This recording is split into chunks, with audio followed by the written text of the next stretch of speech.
जय हिंद। एक बड़ी खबर आपको देने जा रहे हैं और जिम्मेदारी के साथ देने जा रहे हैं। पाकिस्तान, हमारे पड़ोसी मुल्क में हालात बहुत खराब हैं। इतने खराब हैं, हम जब फोन करते हैं वहां सांसदों के पास, हम फोन करते हैं अपने दोस्त पत्रकारों के पास या आम आदमियों के पास, तो एक ही खबर आती है कि पूरा का पूरा सिविल एडमिनिस्ट्रेशन वहां चरमरा गया है और सेना किसी भी समय सत्ता के ऊपर कब्जा कर सकती है। और इसको मैं इसलिए जिम्मेदारी से कह रहा हूं कि मेरे पास काफी सबूत हैं इस बात के। हम लोगों ने लिखा भी है, पाकिस्तान से जानकारी भी ली है। हिंदुस्तान की सेना ने एक बड़ा काम किया है। पिछले दिनों हमने ये जाना, और ये बात मैं जब आपको बता रहा हूं तो आप ये माने कि ये हिंदुस्तान के लिए एक बड़ा खुलासा है कि भारत की सेना ने भारत की सरकार से कहा कि हम अपने लोगों के ऊपर गोली नहीं चलाएंगे। आप पिछले दिनों पढ़ते रहे हैं, लोगों के बयान देखते रहे हैं कि हिंदुस्तान में जहां भी सिविल एडमिनिस्ट्रेशन फेल हो रहा है या जहां नक्सलवाद बढ़ रहा है, दूसरे लफ्जों में, वहां पर सेना को तैनात किया जाए। सेना के हाथ में पूरा प्रदेश या वो इलाका जहां नक्सलवादी अपनी बात उठाते हैं, अपने एक्शन करते हैं, वहां पर हम सेना को तैनात करें। सेना के अलावा कोई चारा नहीं है। मध्य कमान का सेंटर लखनऊ है। पिछले दिनों लखनऊ में रक्षा मंत्री गए और भारत के थल सेना अध्यक्ष के साथ गए और उन्होंने वहां के कमांडरों के साथ काफी लंबी बातचीत की। हमारे साथ प्रभात रंजन दीन है।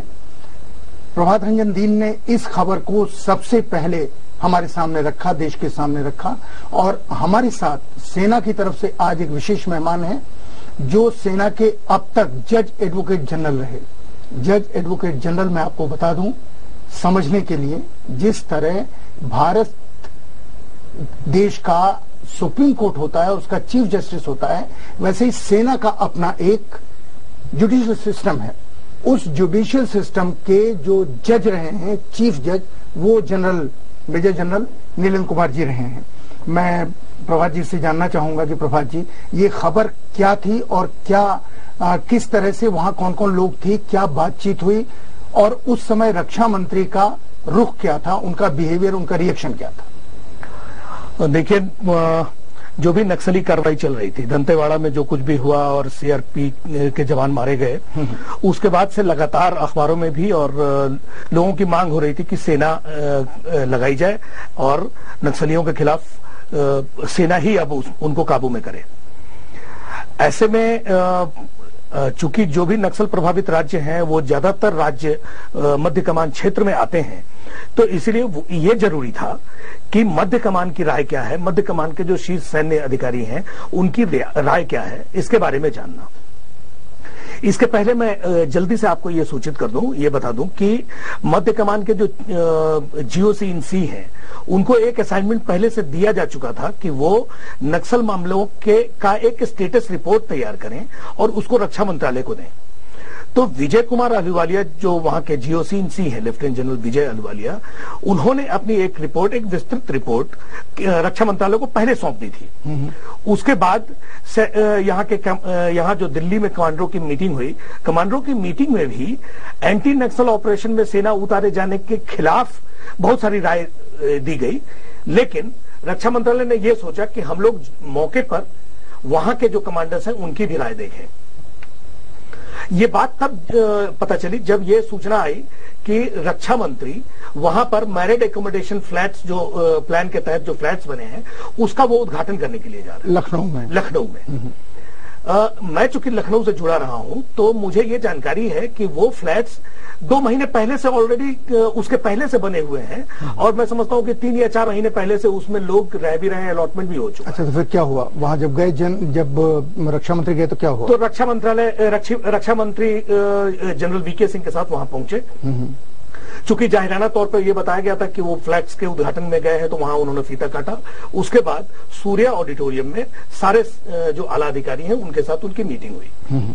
तो आला अधिकारियों के साथ मीटिंग में तमाम मुद्दे आए, लेकिन जो मेन मुद्दा था वो ये नक्सली ऑपरेशन और नक्सली ऑपरेशन में सेना उतारे जाने का मसला था।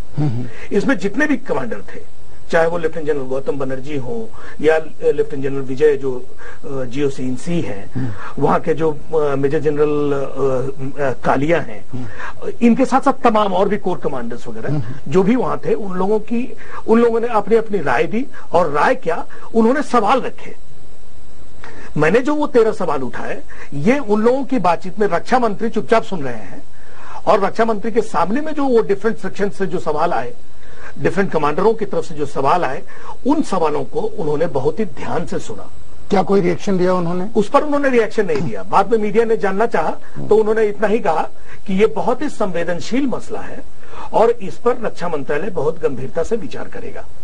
लेकिन उस बैठक में जो सेना के अफसर थे, उनका क्या कहना था कि उनका रुख क्या था सवालों का, कि उनको जाना चाहिए नक्सलवादी क्षेत्रों में या सेना को नहीं जाना चाहिए? नहीं, ये बिल्कुल सटीक सवाल है और ये मसला उठा भी था वहां। सेना के शीर्ष कमांडरों का कहना था कि सेना का जो देश का संविधान कहता है, कानून कहता है, उसके तहत अगर वो केंद्र सरकार ऑर्डर करती है और फरमान जारी होता है जाने का, तो सेना जाएगी। लेकिन सेना ने जाने के पहले जो सवाल रख दिए, जो डेमोक्रेटिक सवाल थे या कॉन्स्टिट्यूशनल सवाल थे, उस पर केंद्र सरकार थोड़ा सदमे में आ गई। क्योंकि सेना ने पूछ दिया कि किस कानूनी औचित्य, किस कानूनी आधार पे, संवैधानिक आधार पे आप हमारी पोस्टिंग करेंगे। प्रभात जी, जनरल साहब, आप सेना के से लड़ाई तो आपने लड़ी ही है, लेकिन आप सेना की न्याय व्यवस्था के मुखिया रहे हैं। आपसे ये सवाल मैं करना चाहता हूं कि सेना ने जो 13 सवाल रखे थे, उनमें पहला सवाल लखनऊ में ये रखा गया था कि क्या देश की सिविल, पुलिस और प्रशासनिक व्यवस्था फेल हो गई है, जो हर जगह आप सेना को लाने की बात कर रहे हैं रक्षा मंत्री से। मैं आपका रिएक्शन जानना चाहता हूं, क्योंकि हमारे पास खबरें ये आ रही हैं कि ज्यादातर सेना के अधिकारी इस राय के हैं कि सरकार कम से कम ये कहे तो कि हाँ सब कुछ फेल हो गया है, तब आप हमको वहां ले जाएं।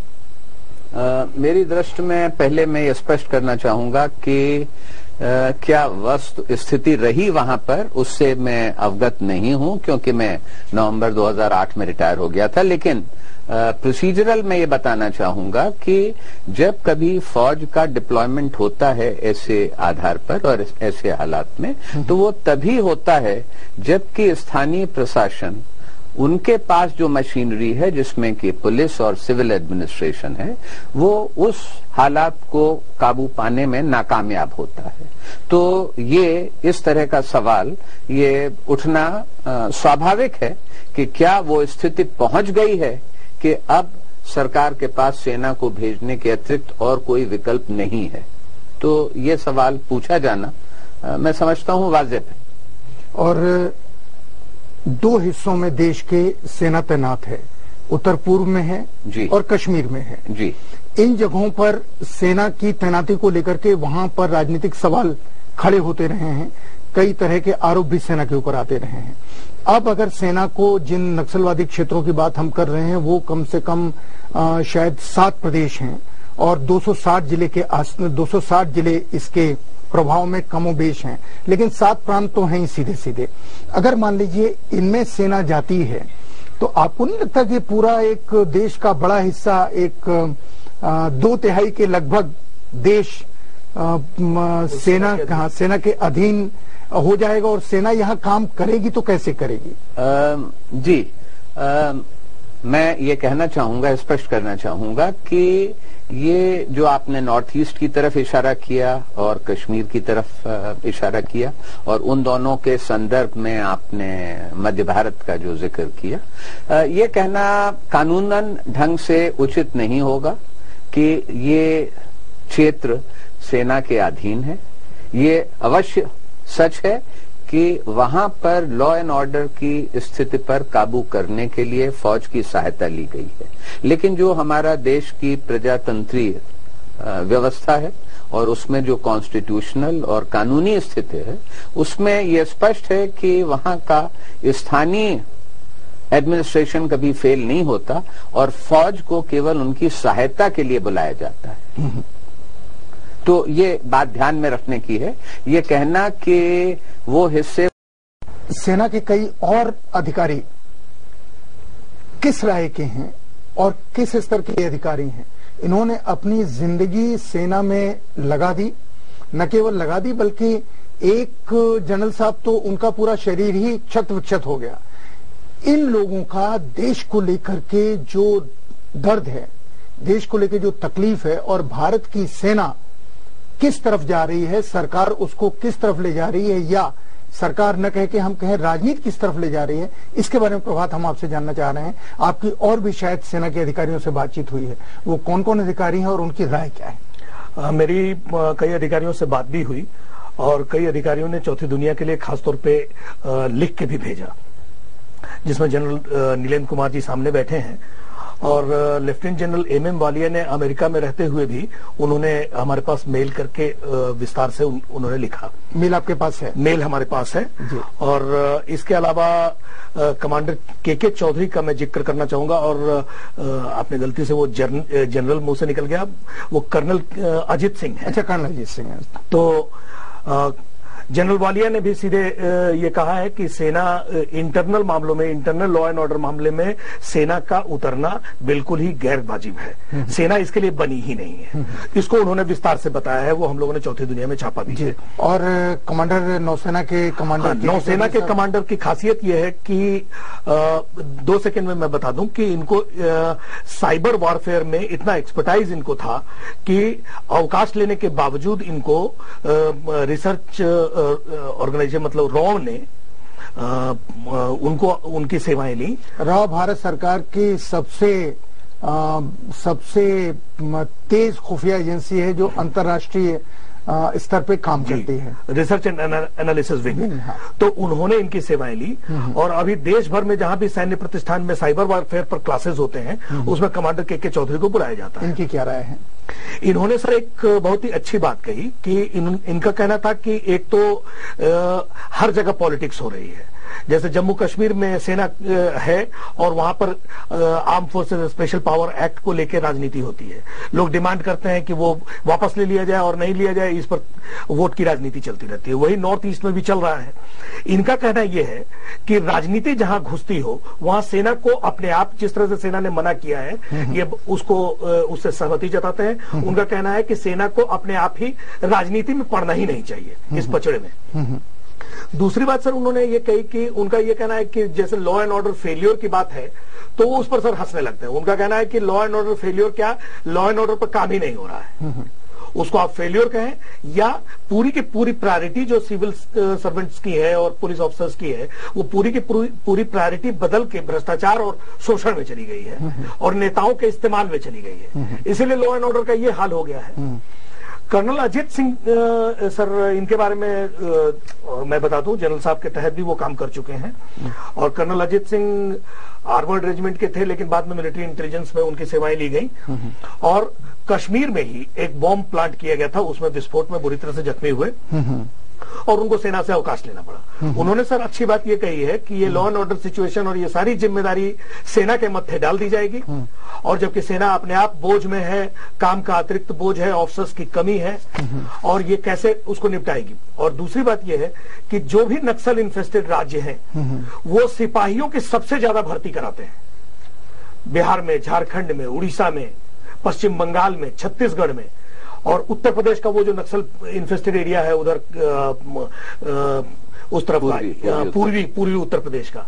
तो उनका कहना है कि यहां से सिपाहियों की भारी आमद होती है, तो गोली किस पर चलाएंगे? ये आप देखिए ध्यान से, प्रभात रंजन दीन जी एक बड़ी अहम बात बता रहे हैं कि सेना के अधिकारियों का कहना है कि सेना में सिपाही, क्योंकि असली लड़ाई सिपाही लड़ता है, वो ज्यादातर इन 5 राज्यों से आते हैं, ऐसा आप कह रहे हैं। और अगर यहाँ पर कुछ ऑपरेशन होता है जिसमें सेना लगती है तो किसी न किसी का कोई न कोई रिश्तेदार कहीं न कहीं अगर इन्वॉल्व हुआ तो उसका शब्द आप बाई प्रोडक्ट इस्तेमाल करें, उन्होंने शायद इस्तेमाल किया है, जिन अधिकारी की आप बात कर रहे हैं, कि उसका जो फॉल आउट होगा वो बड़ा खतरनाक होगा।